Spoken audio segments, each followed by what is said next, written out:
Welcome to Runner's Mobility Series. We start this with crocodile breathing, which is simply lying with your forehead on your hands that are stacked one on top of the other. You want to direct the breath where the red O is, into the low back, the obliques. Inhalation here, into the low back. Spend at least a minute here. You want to let the spine settle out. We follow that with the same idea, breathing into the low back, different posture. Here, to save the knees a little bit, we have a roller between the hamstrings and the calves. It's easier on the knees if there are knee issues, and it just makes for a more relaxed position. Once again, it's a yoga style belly breath.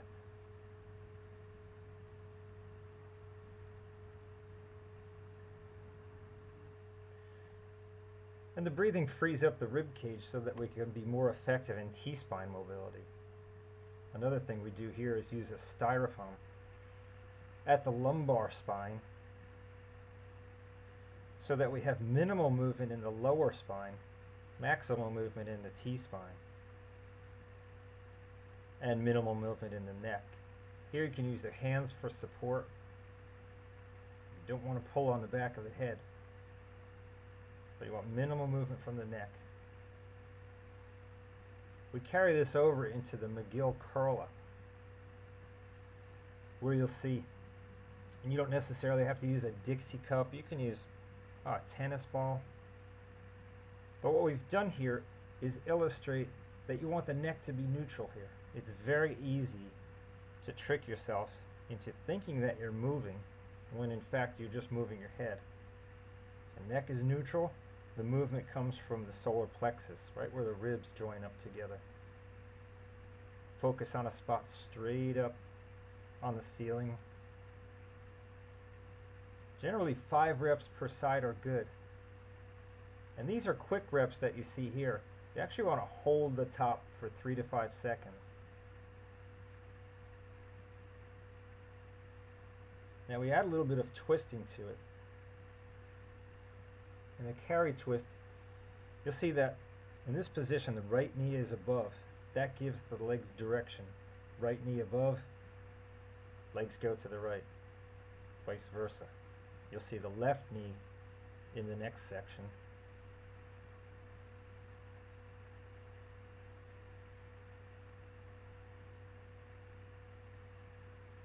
Be aware of what the abdominal muscles and the obliques are doing here. Side view, left knee over right, the legs come to the left. When done correctly, you'll feel a good stretch in the obliques. Be very mindful in this exercise because it's easy to have the foot do too much of the work. Here we've decreased the shoulder motion, so we've gone just to an external rotation of the shoulder. If the previous version causes shoulder pain, just cut back on the arm motion, moving just from the elbow here.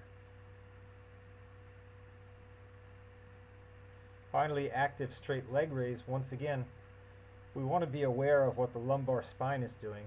We want it stationary. So there's a little something in the lumbar curve. You can use a yoga strap in the beginning. In the video here we use a rubber band. Yoga strap, it's a great way to start because you don't have to, it's not as intense to keep the non-moving leg up. With rubber band, you have to use a little bit more strength.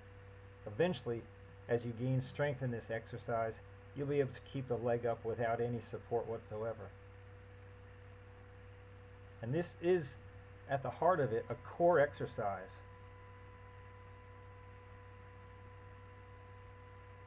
Which is why we use the styrofoam in the low back. You want minimal movement from the hips. Finally, we put it all together in deadlift stick drill. 3 points of contact here, back of the head, between the shoulder blades and the tailbone. Initiate the move from the hips. Moves from the hips first and then the knees.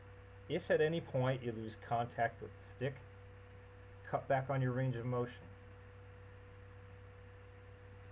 Maintaining 3 points of contact at all times.